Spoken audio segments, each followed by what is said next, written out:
Ironi kembali menodai institusi Polri. Kali ini Kapolres Ngada dinonaktifkan usai terbukti positif mengonsumsi narkoba dan diduga mencabuli anak-anak. Yang makin bikin miris adalah kasus ini baru terungkap setelah video asusilanya diunggah di situs porno Australia. Kita diskusi. Sejumlah mahasiswa menggelar protes di depan Polres Ngada, Nusa Tenggara Timur. Tak lain tak bukan adalah buntut dugaan pencabulan yang menjerat sang Kapolres nonaktif. Mereka menuntut AKBP Fajar Widyadharma Lukman dicopot. Korban pencabulannya diduga ada lebih dari satu. Dugaan pencabulan ini baru terungkap setelah ada temuan video asusila di situs porno Australia yang ketika ditelusuri atau dilacak, lokasi pengunggahannya adalah berasal dari kota Kupang, NTT. Satu persatu fakta terungkap. Pada 23 Januari, Polda NTT menerima surat dari Divisi Hubungan Internasional Polri soal kekerasan seksual pada anak yang terjadi di Kupang.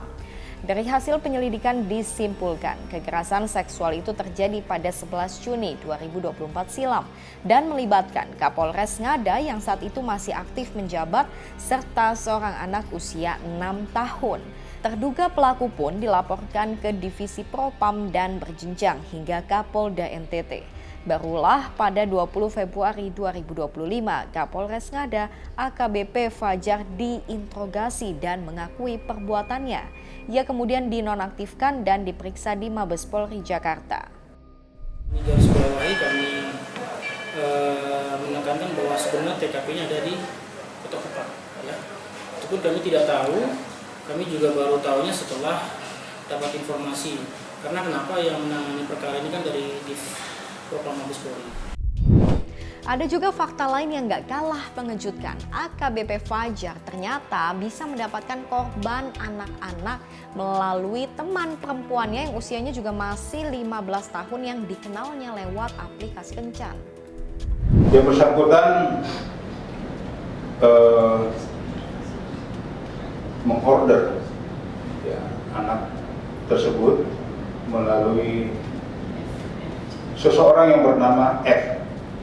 Seorang wanita perempuan yang bernama F dan disanggupi oleh F untuk menghadirkan anak tersebut di hotel pada tanggal 11 Juni 2024. Imbalan 3 juta kepada F.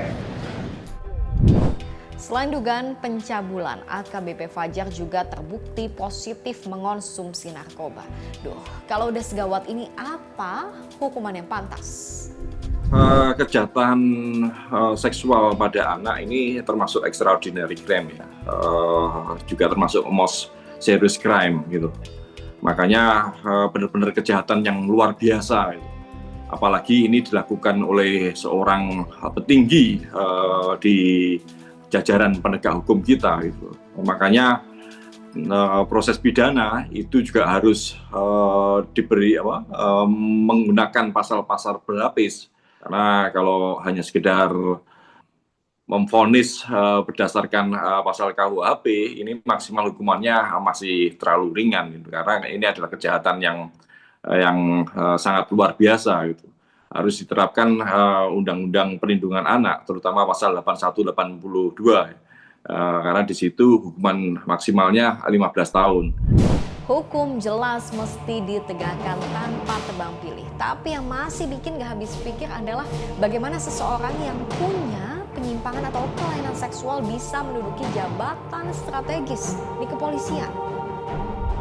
Perilaku menyimpang yang dilakukan oleh seseorang itu tentu tidak terjadi secara instan ya, tetapi sudah berlangsung lama. Seseorang ini yang memiliki perilaku menyimpang kemudian bisa mendapatkan kedudukan yang mendapatkan jabatan yang tinggi, ini artinya manajemen di SDM kepolisian tidak berjalan dengan benar gitu.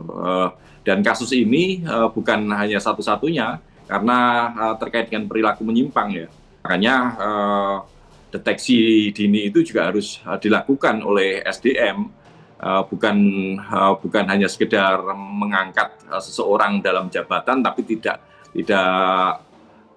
melihat rekam jejak dari mereka maupun rekam jejak dari kepribadian dan yang lain-lain seperti itu. Nasi sudah menjadi bubur. Kini satu institusi Polri harus menanggung akibat ulah satu anggotanya. Mungkinkah kepercayaan publik bisa kembali dipulihkan? Dan akankah kasus ini dibereskan setuntas-tuntasnya dan pelaku mendapatkan hukuman seberat-beratnya? Lanjut diskusi di kolom komentar.